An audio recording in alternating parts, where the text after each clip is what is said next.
Hey guys, what's up? My name is Sean Winnie. Today, pag-usapan natin ang update dito sa naging press con ni Secretary Jay Ruiz ng PCO. Dito mo makikita yung inconsistency nila, which is nakakatawa. Voice natin. But anyway, dito pag-usapan natin guys kung gaano ka-inconsistent si Secretary Jay Ruiz sa kanyang mga statement ng PCO at kung ano-ano pa. Tara.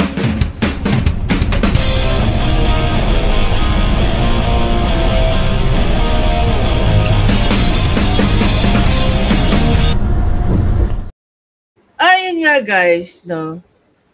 Magulo yung kama. Ayun nga guys sa PCO. No, nag-release sila ng statement yesterday if you recall that. Okay? Share natin. Dito tandaan niyo mabuti kung ano yung statement ni Jay Ruiz. Sabi dito ng PCO, no? Kaya nga tinatanong natin who released the statement. So we would know who should be accountable to the statement. So ayon dito, tama ba ako?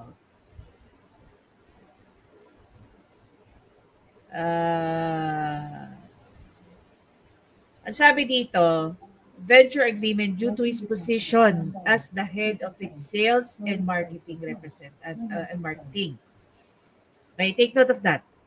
Sinabi nila kahapon, no, nung nirelease nila ang statement that Jay Ruiz is actually the head of sales and marketing. Pero may mga lumutang na video na nagpapakita na si Jay Ruiz ay isang presidente ng Digital 8. Okay? Panarin natin tong video ni I Am Pilipino.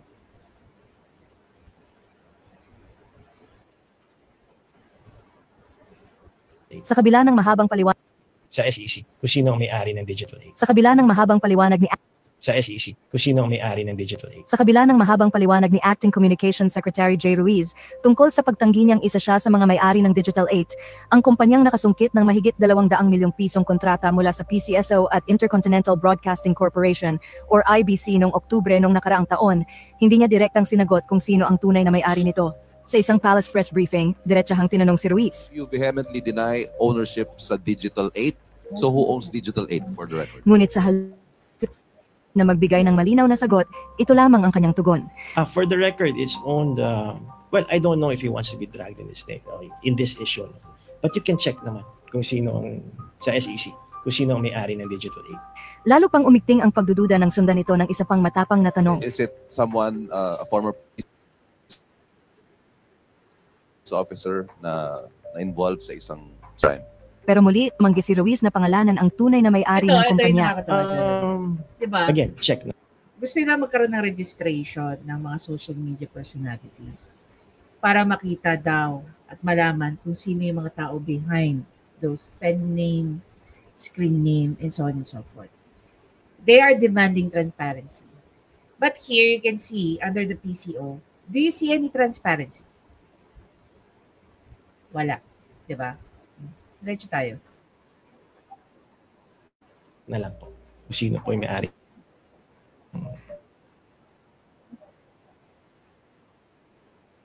Batay sa notice of award ng PCSNL, raw Chinese businesswoman na kalaunay natagpuan ang bangkay sa loob ng isang septic tank. Subalit sa isang press conference sa Manila Polo Club noong Disyembre,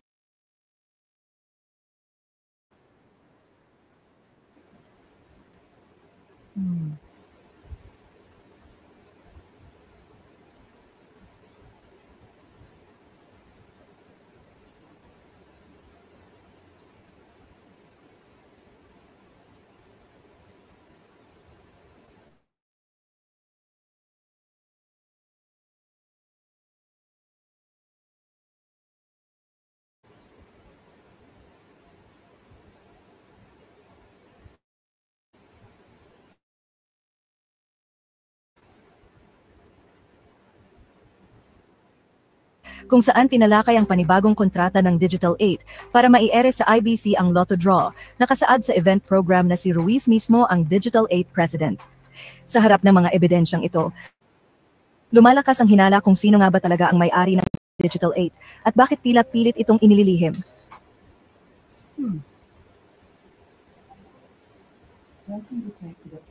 And there's another video, no? J. Ruiz is promoting yung kanilang ano. Panorin din natin to.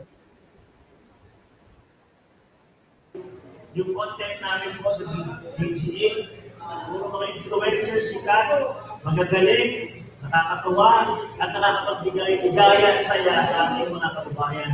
Ang DG8 po, ang layunin talaga nito, mapaligaya yung mga tao, magbigay ng informasyon, makapag-educate and inform our people. Aside from our social media influencers, we will also be having different social relevant na mga information na kakailangan ng taong bayan. Unang-una po, magkakaroon tayo ng voters education. Ito po yung COMELEC hour na tinatawag, na kung saan magkakaroon tayo ng programa para sa COMELEC kung paano yung magaganap ng pagboto at syempre So basically, kung ginawa niyo yan, kung gagawin niyo yan, magkakaroon kayo ng partnership sa COMELEC. Now the question is, are you doing that for free or you're doing that for a fee? sino dapat ang ibuboto ng taong bayan. So, marami tayong mga eventual mga programa na makakatulong di lamang sa pagbibigay ng impormasyon sa mga hindi lang mapapatawa. Kaya naman pala interesado itong labanan ko ng fake news kasi may mga hawak silang mga social media influencer. Now, the question is, sino-sino yung mga hinahawakan yung social media influencer? Diba? May it be someone who's doing entertainment content or someone who's doing the same content that we do. Diba? Kundi pati na rin pag-educate and inform our people kung paano yung voters education lalo na sa mga bagong botante sa bayan natin. Alam naman po natin lahat, in 6 months time, magkakaroon na rin tayong ng eleksyon muli. And we hope that the youth will vote for the people na talagang sila yung niluluntok ng. So this was posted last December 31, 2024 ni Lionheart TV. Taong bayan na karapat-dapat na mamuno sa ating bansa. Dito ang mga influencers na to. So, okay. Medyo may pumapasok sa utak ko eh. Okay, may pumapasok sa utak ko ngayon. I don't know. Pag-usapan lang natin. So dito, pinopromote ni J. Ruiz, ni Secretary J. Ruiz, yung voters education kuno. Kung sino daw dapat ang iboto. Hindi kaya nagfa-factor in ito kung bakit siya kinuha ng palasyo. Diba? Ngayon, yung mga social media influencers na yan, under ng company ng DG8, gagamitin ba niya yan para magbigay ng voters educations? Nag-election law? Ano bang alam niya ano bang alam niyang mga election laws? Naiintindihan ba nila yon? Exactly. Nakakuha niyo yung point ko? Because of this pronouncement coming from J. Ruiz, na magbibigay sila daw ng information, voters education, para malaman daw at maintindihan daw at ma-educate daw ang mga tao sa pagboto. Tapos pagpunta niya ng Malacanang, the reason why niya raw tinanggap, okay, ang trabaho is because to fight fake news. Is it really? Also be able to help educate our youth para kilalanin natin yung mga susunod na kandidato. Bukod dyan, nakausap tayo natin ng Bureau of Internal Revenue. Ito naman yung magbabayad ng tamang buwis sa gobyerno. Marami po tayong mga programa. Imagine nyo lahat ng gusto nilang i-partner up, mga government agencies like COMELEC, IBC 13, now BIR. Puro government ang target.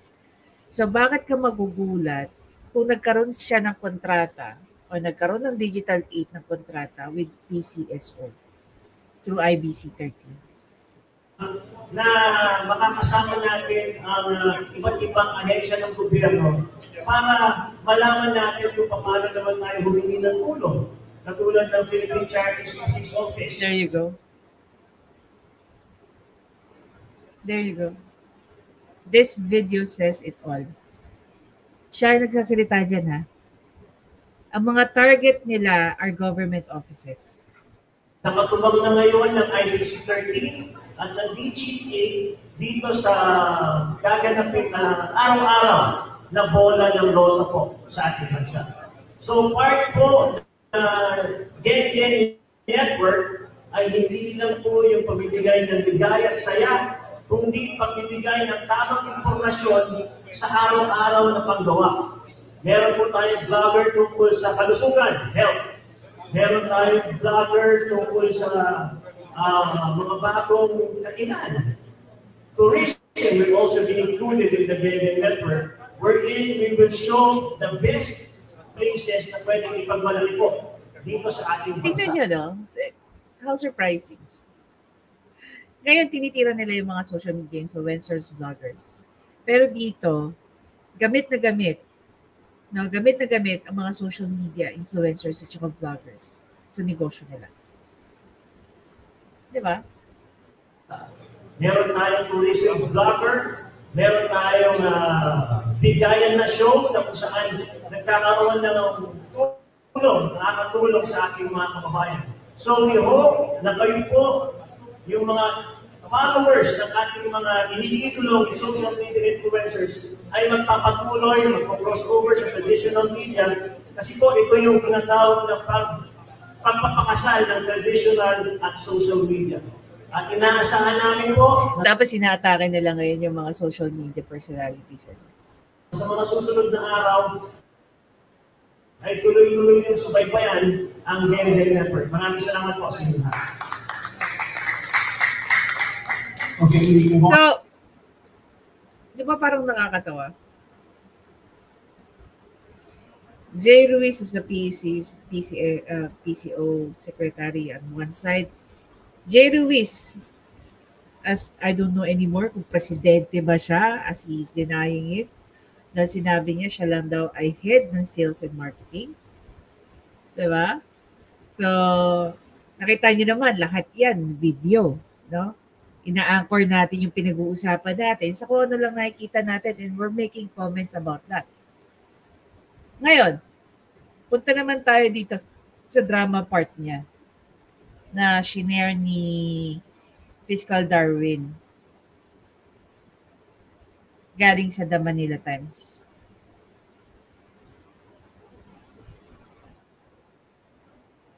Rates in the Philippines. Tatandaan niyo mabuti, no? Binabati ko dito si Jay Ruiz bilang isang PCO secretary. Ang hindi ko maintindihan, paano nangyari i-drag niya yung buong pamilya niya sa senaryo niya. Diba? Pakinggan natin yung drama ni Jay Ruiz dito na hindi man lang umepekto sa atin. Hihilahin ka pababa. These are the worst traits in the Filipino. What we want is the best traits in the Filipino. Sama-sama. Tulong-tulong, bayanihan. Katotohanan.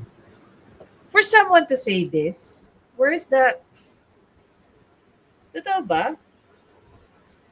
Kasi iba yung nakita natin dito na sinasabi na ikaw ay presidente. No?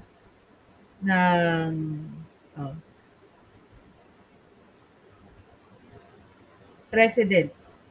Digital 8 president. Tapos, sasabihin nyo dito, ikaw ay sales and marketing head. Tapos sasabihin mo katotohanan. See the drama?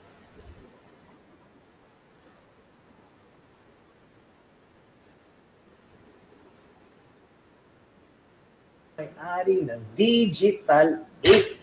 Wala akong kinitang 200 million. Wala kang kinitang 200 million. Unang-una, hindi naman pinag-uusapan ikaw. Ang pinag-uusapan, yung company. Diba? Bakit kayo dyan sa PCO? Hindi niya masagot directly ang mga tinatanong sa inyo. mapayusik Claire Castro or ikaw, hindi nyo masagot directly yung tanong sa inyo. Hindi naman, sa pagkakaintindi ko, it was not about you. It was about the company where you were part na kumita ng ganyang halaga. May sinabi ba na ikaw ang kumita? Kasi kung ikaw, di dapat hindi pinangalanan yung Digital 8. Diba? Ngayon, I'm on the defensive side dahil sa fake news. In fact, I am... He is on the defensive side because of fake news. Then ipaliwanag mo sa amin kung bakit sinasabi dito na ikaw ay head of sales and marketing. Pero dito, nung present ka or nagkaroon kayo ng press con, lumalabas dito na ikaw ang presidente. Diba? Sino ba itong J. Ruiz na to ng Digital 8 Inc.? Diba ikaw lang to? Bakit nakalagay dito presidente ka? Oh, sige nga. Oh, balikan natin siya dito. giving credibility by answering this fake news. Kaya siguro nga, no, para sa akin, hindi nasagot na, yung kahapon tinanong natin, sinong fake news sa dalawa? Between kay Yusek Castro at saka kay, tawag dito, kay J. Ruiz.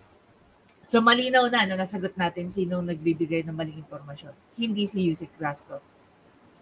Diba? I just want to be fair with Yusek Castro. It was not her. Kasi dito lang, panoorin nyo yung iba't ibang video, you can tell kung sino yung nagsabi ng totoo. And he was even asked. Ang sabi niya, kung babalikan natin dito sa PCO, tawag dito, formal statement nila, wala raw kailangan i-divest dahil wala raw siyang shares. Pero with Yusek Castro, sinabi niya on the process yung pagdadivest niya. And even the press con, sinabi rin niya na meron siyang mga businesses na nagdadivest na siya. So tama naman yung sinabi ni Yusek Castro, di ba? Yun lang. Hindi kasi natin alam yung ibang businesses niya. No? At dahil doon sa statement ni Yusek Castro, doon lang din natin nalaman na meron pang iba't ibang businesses si J. Ruiz. No? So it seems that Yusek Castro was not only referring dito sa Digital 8, she was also referring to the other businesses of J. Ruiz. Diba? O, balik tayo dito. Ang mas masakit nito, kilala ko yung mga may-ari na yan.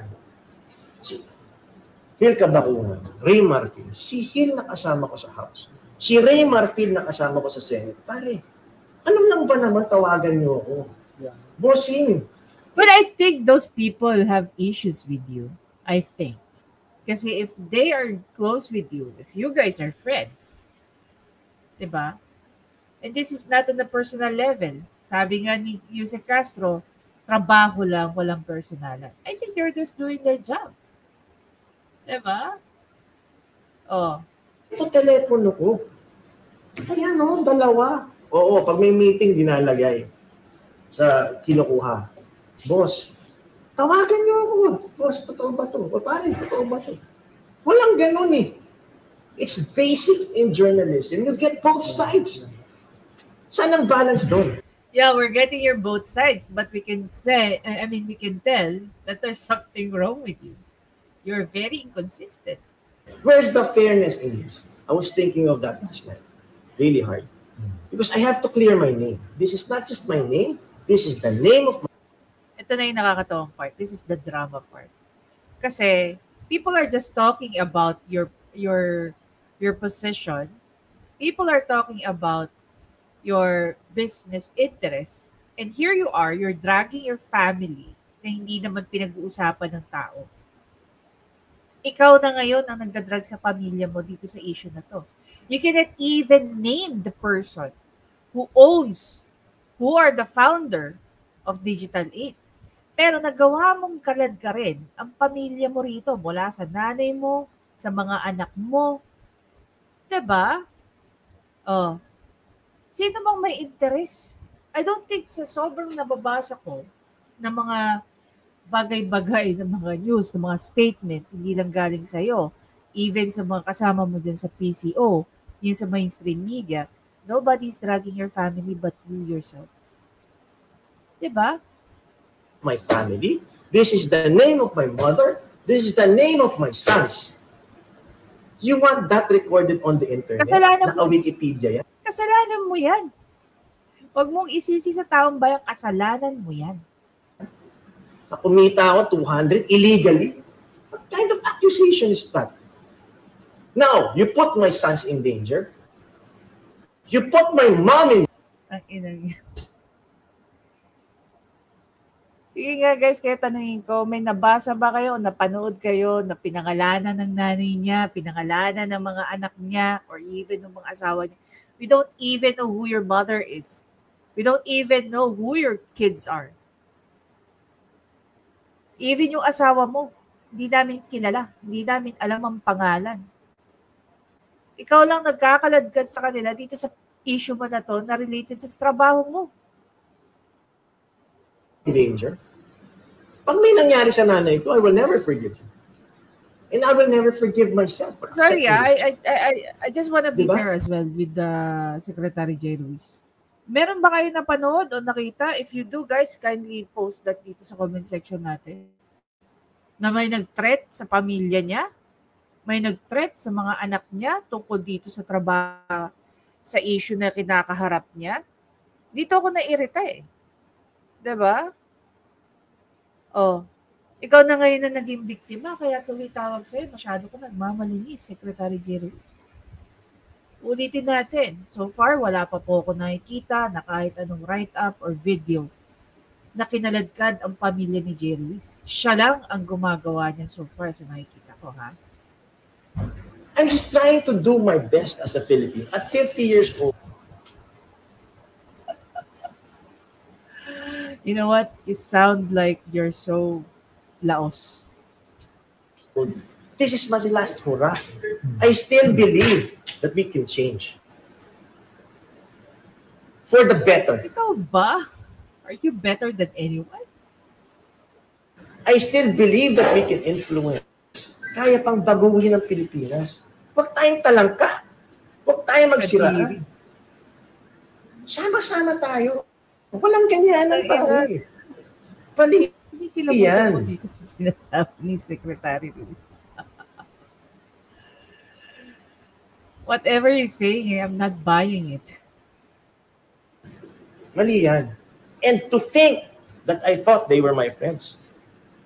Diba? Ngayon, ano nangyayari? Itong misinformation na ito. If Secretary Ruiz would like to file a suit against those people who said na siya ay nakakuha, no? Especially with Politico.com. Sorry, Politico. I challenge him. He filed a suit, a libel case against Politico kasi doon ko sa kanila nabasa yan. Pero ano kaya sasabihin mo pag naglabas ang Politico ng mga ebidensya laban sa'yo? Diba? Kasi, Kira, I went to look yung ng registration ng SEC check, no? So, ito yung details ng Digital 8. So, it was established in 2012. So, medyo matagal na siya. And, nakalagay dito, ang status ay delinquent. Here, ang huli nilang submission was January 10 ng GIS nila. No? January 10, 2024. Ngayon, kung ganito pala ang status, I'm not 100% sure if we're talking about the same pero it seems it is, di ba? Kung ganito pala ang status ng company, bakit in-entertain ng isang government office ang isang company na ang status ay delinquent? That's another question to ask. Di ba? Are you supposed to accept companies like this, lalo na kayo ay gobyerno? Diba? Balik tayo kay J. Ruiz, si drama niya. punta pa kayo sa ibang mga official. Kasi nga, nagka-confusion na di ba? Nagkaroon tuloy ng credibility yung fake news na sinasabi nila, ako may-ari ng Digital 8. Kalokohan, di ba? Imagine ako, secretary ng PCO, nagagawa nila ang siraan ng ganyan. What were the ordinary Filipino? Tignan mo, meron kayang maayos na gustong sumama sa gobyerno sa ganitong sitwasyon? Nananahimik na ako Tuesday. I have a stress-free life. I can live without this job. Ayun naman pala eh. Alam mo yan, Alvin. Ayun naman pala eh. Di mag-resign ka na. Habang reporter ako, boss, nagtitinda ako ng sorbetes. Totoo ba? Tag-inang drama. Punta ako sa palengke, bumibili ako ng gulay para ibenta. Nag-buy and sell ako. Nagsimula ako sa ganyan. Nagsimula ako sa pamimili ng condominium. Una, naging townhouse. Binabay hanggang sa Drama na to. You know what? We only need to know who are the owners, anong participation mo dyan, and so on and so forth. We don't need to know your history, your biography. No, hindi na yung parte ng pagiging PCO secretary mo. Kaya naman pala nito tinanggap yung nagsimula ako sa nagbebenta ng bahay. Lahat ng negosyo pinasok ko. Bakit? Because of a moment in my life. Alam nyo yan, it's an open book. Na ospital lang lahat ng mga mahal ko sa buhay. Nang 3 buwan. At that time, zero ako. Zero. And I promised myself, this will never happen to me again. That I have to beg just to pay off the hospital bills of the people that I love. That's why I work so hard. Now, the money that we save, you are accusing me of making money on illegal. Ang hirap naman yun. Paano naging illegal yun? Akala ko ba, dumaan kayo sa tamang proseso. So, paano naging illegal yun? Diba? O, balikan natin yung sinabi rito.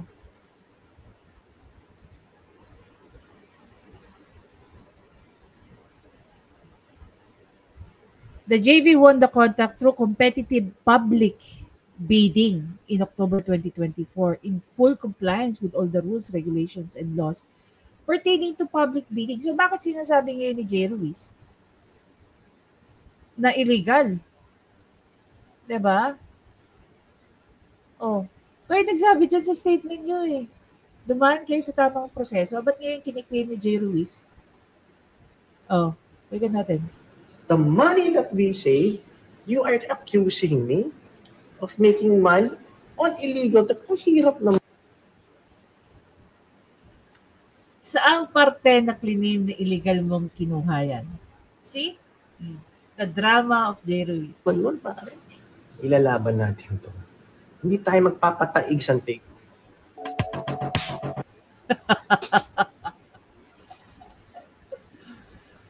Oh. Meron pang pino si Ma'am Zoe eh. Puntahan niya natin yun. Puntahan natin. Sabi ni Ma'am Zoe dito.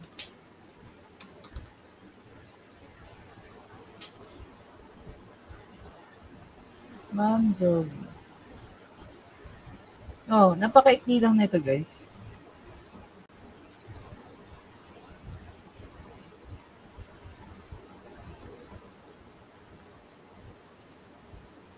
Po, nakarating lang sa nanay ko. Nakarating sa asawa ko. Yes. Sir, last na lang po. Opo. Tama po ba yung understanding ko na... Yes. Sir, last na lang po. Opo.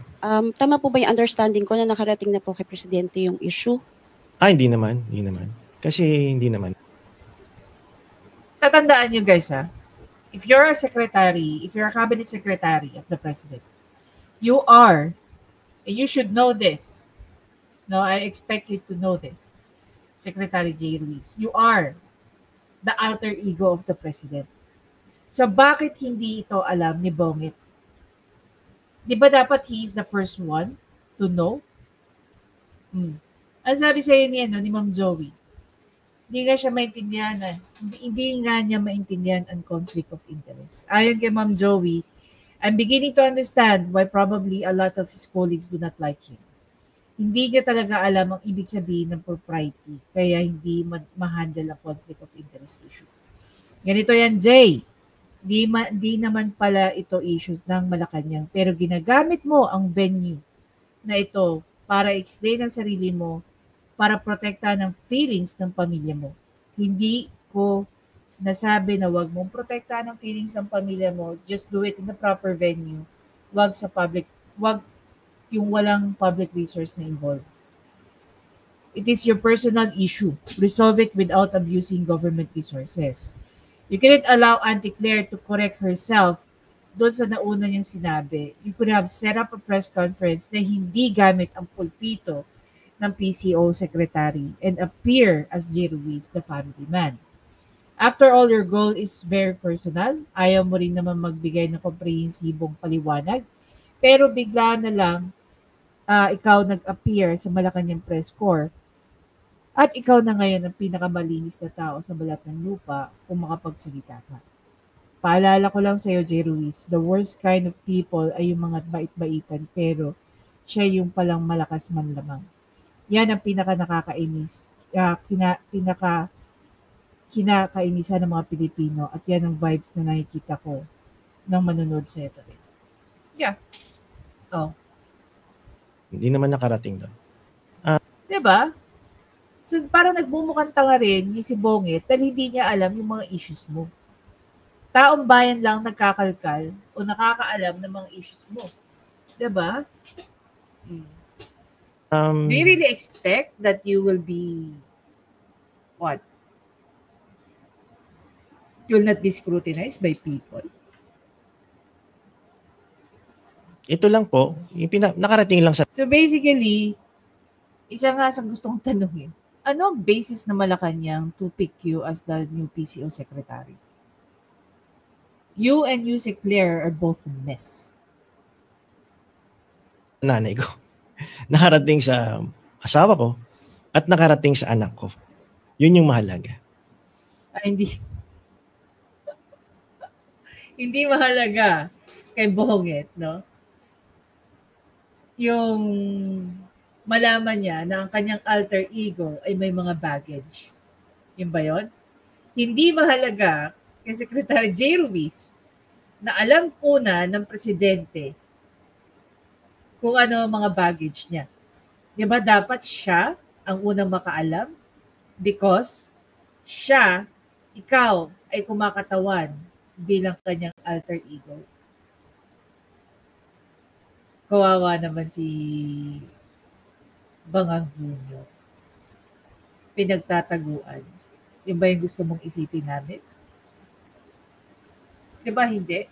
Di ba dapat mas maging transparent ka sa kanya dahil siya ang boss mo at ikaw ay humaharap dyan bilang alter ego niya? Tapos sasabihin mo wala siyang alam sa mga issues na kinakaharap mo ngayon?